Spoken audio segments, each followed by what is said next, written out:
are two types of Hive Tool in common use. You may see them in a variety of colours and sizes. Hive tools should be kept clean. This can be done by washing the tool in a 5% solution of washing soda or by gentle flaming. The edges of a hive tool should not be sharpened like a chisel.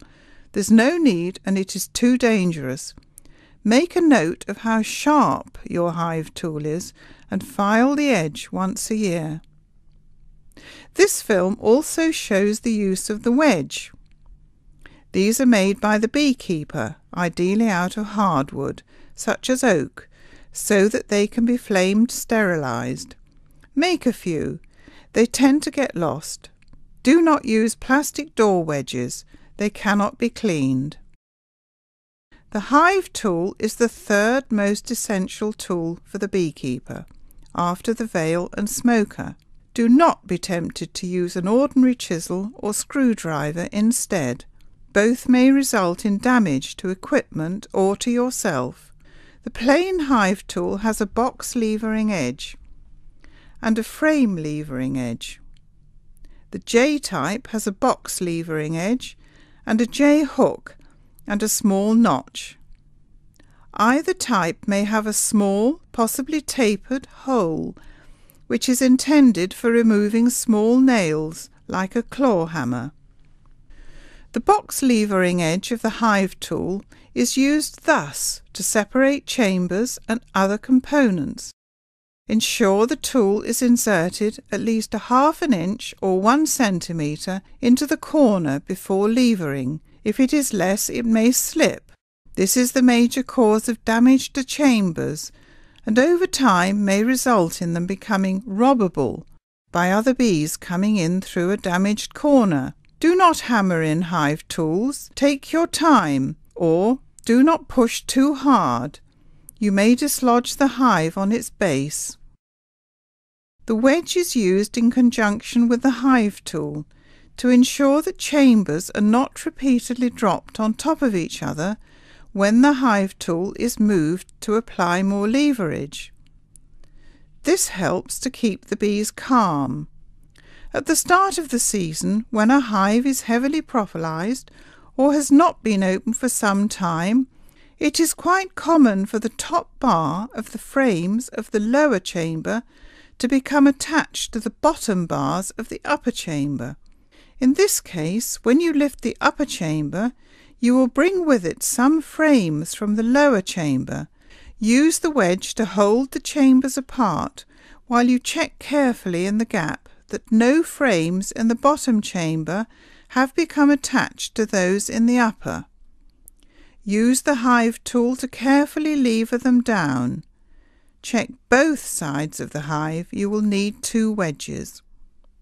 If a roof will not come off, use the hive tool as follows to free it. Insert the chamber levering end upwards about 1 inch or 2 centimetres into the gap between the roof and lever very gently with your free hand resting on the roof until you hear a click. The roof is now free. Do not lever the roof a long way up. It will drop back with a loud noise. For all flat components, it is important to make sure that it is free all the way round before trying to remove it. When removing a framed queen excluder, it is even more important to ensure it is free. The corner joints are not very strong, and it is very easy to leave one side of the excluder frame propolised to the chamber by pulling the queen excluder off when only 3 sides are free. Propolis is stronger than the corner joint. When reassembling hives, gentle handling is vital, but often difficult when components are heavy with honey. The strain may also lead to back injuries. It can be very difficult to avoid crushed bees when working alone, and there is always the risk of crushing the queen. Use a wedge to control the way in which chambers are reassembled. Place the wedge on the lower chamber on the face opposite the entrance. If required, use some smoke to remove any bees on the opposite edge above the hive entrance. Gently lower the upper chamber so that it rests on the cleared edge above the entrance first. You can use a slight sliding action to push bees out of the way. Lower the other edge onto the wedge. You can now use the smoker in the tapered gaps to move the bees away and slowly withdraw the wedge using the Hive tool as required until the upper chamber is fully lowered. The other job of the Hive tool is to lift frames. When the hive is properlised, use the tool as follows to ensure each frame lug is freed from the rest. It is a good idea to go over both sides of all the frames in one go before doing anything else. Use the plain Hive tool to separate and lift frames as shown. The J-type tool should be used in a specific way. The J goes into the bee space and the notch rests on the hive wall or the frame behind to provide lift. Do not try and put the J hook under the lugs of the frames. It will not fit and you may break the lugs off the frame. Do not keep putting the Hive tool on the corner of the hive. The tapping will agitate the bees. Get into the habit as soon as possible of keeping the Hive tool in the palm of your hand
When dealing with framed queen excluders, it is important to remember that the corner joints are really quite weak and that excessive levering if the queen excluder is heavily propellised to the brood box will result in the joints being broken, which can be used to make sure that the excluder is completely free before attempting to remove it from the brood box, like that.